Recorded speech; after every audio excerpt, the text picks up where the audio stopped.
Cristiano Ronaldo não está na partida de hoje do Al Nassr, e isso é porque ele se recusa a entrar em campo, já que está revoltado com o fundo de investimento público da Arábia Saudita. A ESPN informou que o português está bastante incomodado com as últimas movimentações do fundo soberano, que entre outros motivos tem travado decisões internas importantes e especialmente dificultado o avanço de algumas negociações recentes do Al Nassr. O jornal A Bola garante que CR7 não concorda com a forma que o PIF tem manejado os investimentos em contratações. Apesar dos pedidos públicos de Jorge Jesus por reforços, o time contratou apenas Haider Abdulkarim nessa atual janela. Outra reclamação no camisa 7 é da diferença de tratamento para o Al Hilal, que também faz parte da gestão do fundo de investimento.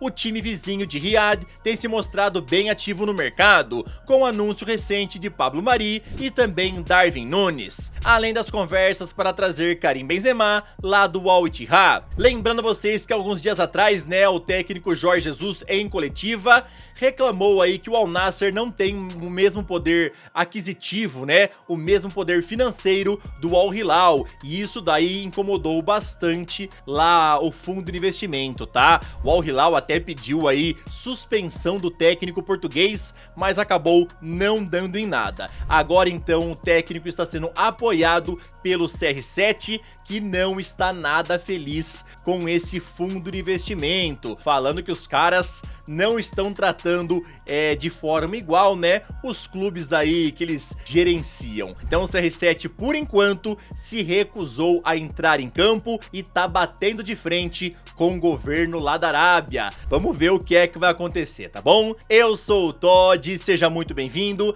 para mais um vídeo aqui no canal, onde eu vou te contar muita coisa interessante. Bora ver como é que foram os jogos de ontem. Corinthians foi bicampeão da Supercopa do Brasil. Vou te falar também sobre reforço desejado pelo Atlético Mineiro. O Arsenal tá tentando uma contratação aí pro meio-campo nessas últimas horas da janela. Bora ver o que aconteceu nos principais jogos da Europa ontem. Esse vídeo tá bom pra caraca. Então, sem mais enrolações, solta a intro!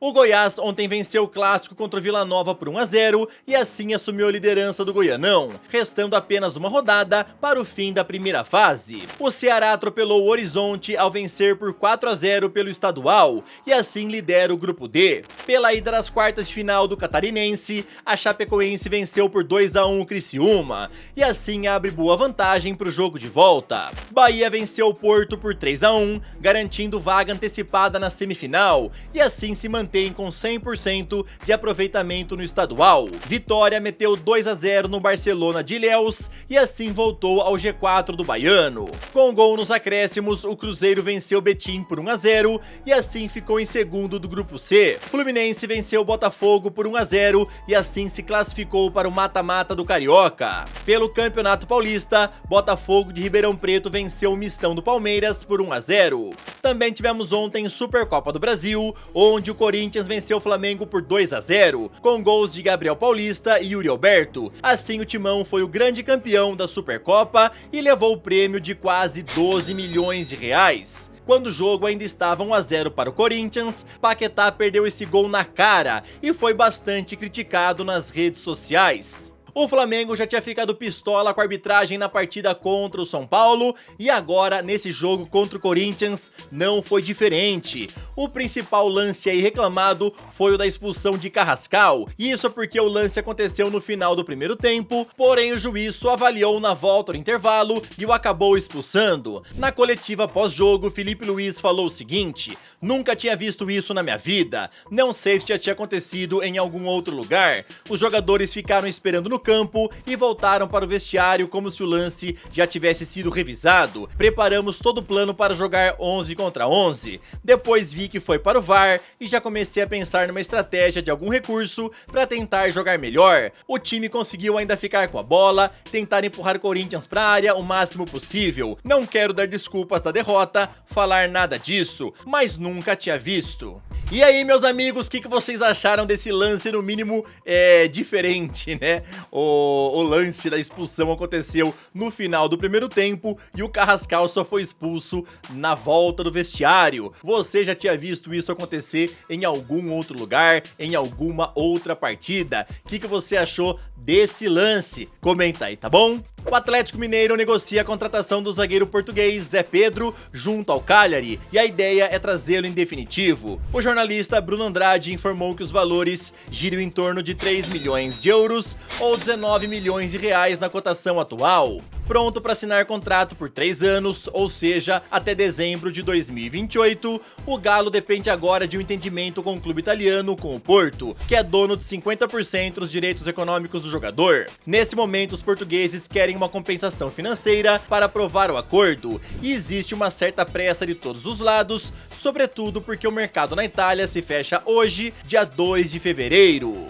Meus amigos, hoje então é o último dia da janela em vários países lá do futebol europeu, em várias ligas. Uma delas é a Liga Italiana. Vamos ver se essa história vai ter um final feliz para o Atlético Mineiro.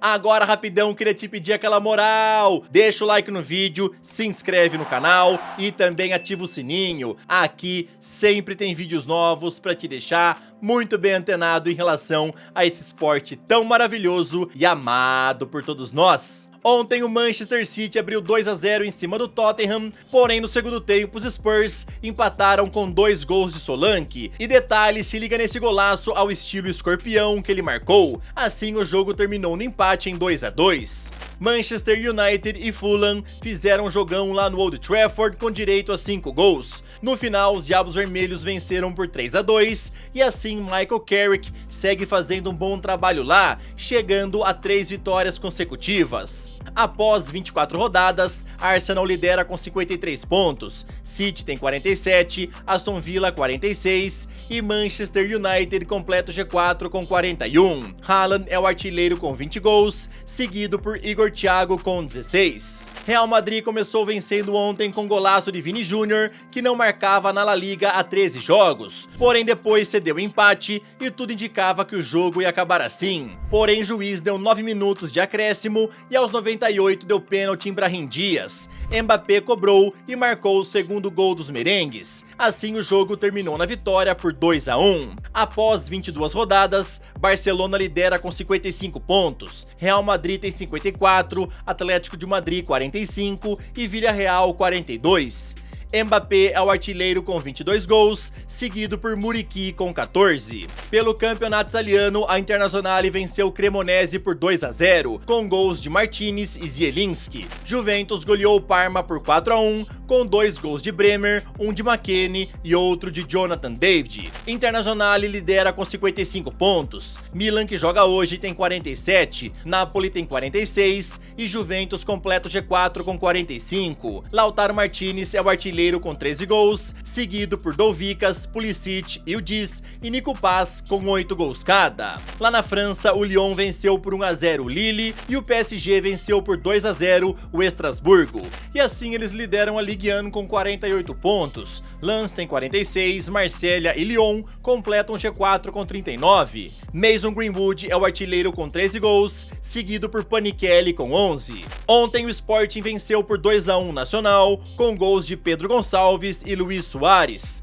Na tabela, o Porto, que joga hoje, lidera com 55 pontos. Sporting tem 51, Benfica 46 e Gil Vicente 34. Pavilic é o artilheiro com 19 gols, seguido por Luiz Soares com 18. O Atlético de Madrid está bem ativo no mercado nesses últimos dias e anunciou o acordo com a Atalanta por Ademola Lookman, que desejava uma mudança de ares. Inclusive, ele já está em Madrid desde ontem, passando pelos exames médicos e também finalizando toda a papelada do seu contrato. Em breve, ele vai ser anunciado oficialmente. O jornalista Fabrício Romano informou que Lookman está sendo comprado por 35 milhões de euros fixos e ainda poderá render mais 5 milhões em bônus. Os colchoneiros também acertaram a contratação do brasileiro Marcos Leonardo, que vai chegar inicialmente por empréstimo até o meio do ano, e depois terá uma cláusula de opção de compra avaliada em 40 milhões. Pelo menos é o que informou o jornalista Matteo Moretto. Agora então o Atlético de Madrid corre contra o tempo para poder finalizar os detalhes para a assinatura de contrato do Marcos Leonardo. O jogador não estava muito feliz lá no Al Hilal. Eu contei para vocês na semana passada que a equipe queria deixar ele jogando somente os jogos da Liga dos Campeões Asiática, né? E topava negociá-lo tranquilamente. Times brasileiros estavam de olho, porém o Atlético de Madrid foi com tudo para contratá-lo. Então tá chegando lá Lookman e também Marcos Leonardo. O Arsenal tá com um baita problema para a reta final da temporada, e isso é porque Mikel Merino, que vinha sendo um dos destaques da equipe, vai ser desfalque por um bom tempo. Ele se lesionou no jogo contra o Manchester United e ficou fora da rodada do final de semana. Então ontem o clube soltou um comunicado onde dizia o seguinte: Mikel será submetido a uma cirurgia nos próximos dias e depois iniciará o seu programa de recuperação e reabilitação. Espera-se que Mikel fique fora de ação por um longo período, com o objetivo de retornar aos treinos completos antes do fim da temporada. Neste último dia da janela, o clube tenta contratar uma peça de reposição, pelo menos por empréstimo, e a Sky Sports informou que um dos alvos é Sandro Tonali do Newcastle. Porém, os Magpies já recusaram a primeira abordagem e dificilmente irão negociar o volante.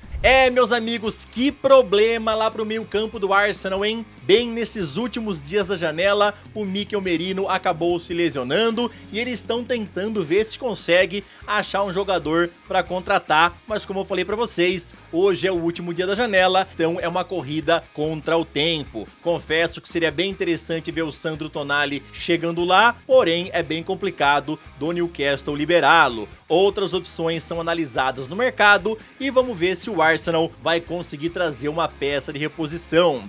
Esse foi o vídeo desta segunda-feira, espero que vocês tenham gostado. Tamo junto, valeu e falou!